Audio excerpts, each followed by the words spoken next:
Assalamualaikum warahmatullahi wabarakatuh. Alhamdulillahi rabbil alamin. Assalatu wassalamu ala ashrafil anbiya'i wal mursalin wa ala alihi wa ashabihi ajma'in. Qala Allah ta'ala fil Qur'anil Karim, a'udzu billahi minasyaitonir rajim. Bismillahirrahmanirrahim. Ya ayyuhalladzina amanu taqullaha haqqa tuqatihi wa la tamutunna illa wa antum muslimun. Wa qala Rasulullah sallallahu alaihi wasallam, man shallal bardaini dakhalal jannah. Pemirsa yang dirahmati Allah Subhanahu wa taala, sahabat Kodak dimanapun Anda berada, alhamdulillahirabbil alamin. Pada kesempatan pagi yang baik ini, Allah Subhanahu wa taala mengizinkan kita untuk kembali bertatap muka sekalipun hanya lewat dunia maya. Semoga pertemuan kita pada pagi yang mubarakah ini Allah Subhanahu wa taala berkahi, dan kita termasuk umat Nabi Muhammad yang didoakan oleh beliau, Allahumma barik li ummati fi bukuriha. Ya Allah, berkahilah umatku di waktu paginya. Artinya, saudara sekalian yang semoga dirahmati Allah, orang-orang yang memanfaatkan waktu pagi dengan sebaik-baiknya, ya, bukan untuk tidur, tapi mencari berkah, ya, menggunakan waktu paginya untuk segala sesuatu yang bermanfaat, maka insya Allah termasuk umat Nabi yang didoakan oleh Nabi Muhammad SAW, orang yang akan mendapatkan keberkahan.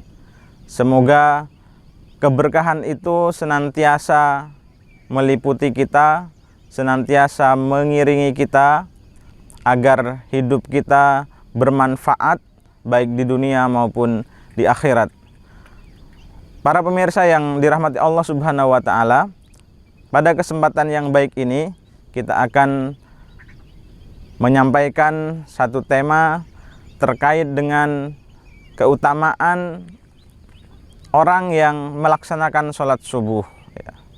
Rasulullah Shallallahu Alaihi Wasallam menyebutkan di dalam hadisnya bahwa orang yang melaksanakan sholat subuh itu akan dijamin masuk surga oleh Allah Subhanahu Wa Taala. Sebagaimana dalam hadis Rasulullah Shallallahu Alaihi Wasallam bersabda, man shallal bardaini dakhalal jannah.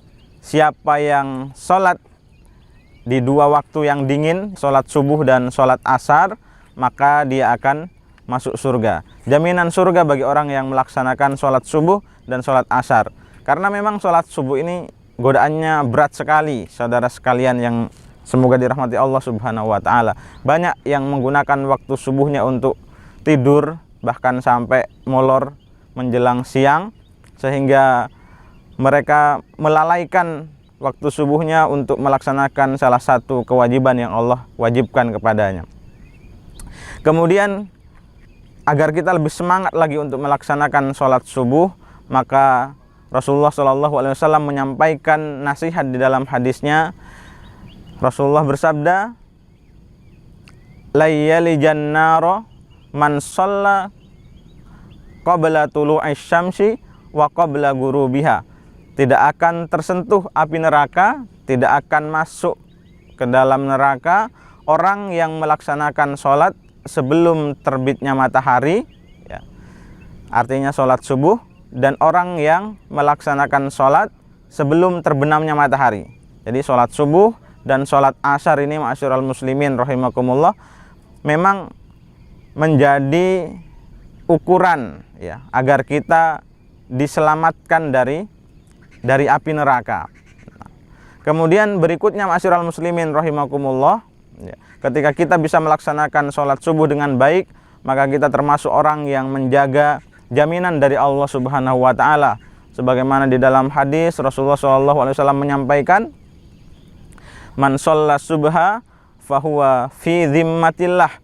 Barang siapa yang melaksanakan sholat subuh, maka orang yang melaksanakan sholat subuh ini berada di dalam jaminan Allah Subhanahu wa taala. Maka jangan sampai kita kemudian menjadikan Allah menuntut ya sesuatu dari apa yang sudah Allah berikan jaminan kepada kita. Maka sholat subuh ini penting untuk kita kerjakan karena salah satu daripada kewajiban yang memang banyak orang merasa berat untuk melaksanakannya. Kemudian yang selanjutnya, para pemirsa yang budiman, bahwa sholat subuh ini disebutkan oleh Rasulullah SAW, man shallal isya'a fi jama'atin ka'annama qama nisfal lail wa man shallas subha fi jama'atin ka'annama qamal laila kullahu. Ya. Barang siapa yang sholat isya berjamaah, maka seakan-akan dia sholat separuh malam. Kemudian barang siapa yang sholat subuh berjamaah, kata Rasulullah, maka seakan-akan dia ini sholat semalam suntuk, sholat semalam penuh.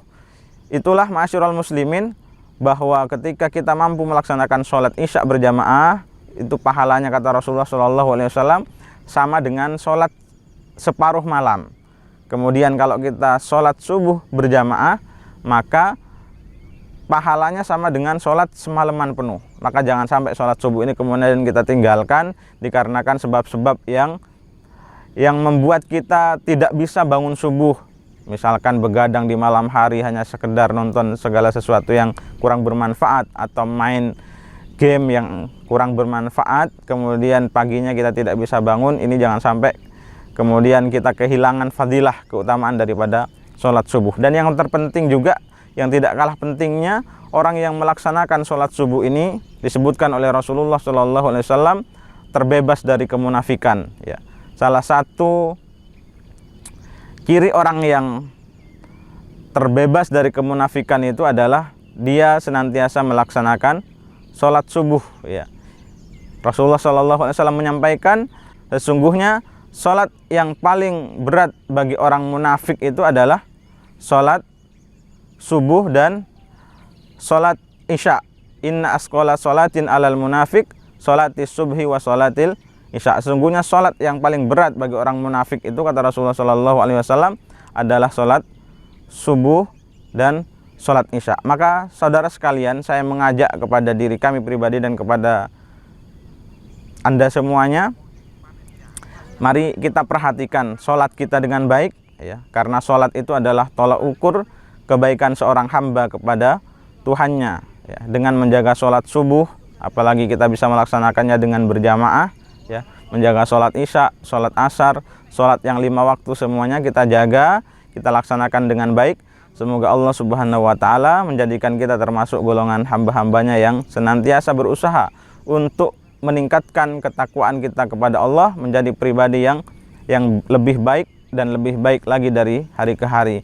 Demikian yang dapat kami sampaikan, kurang dan lebihnya mohon dimaafkan. Assalamualaikum warahmatullahi wabarakatuh.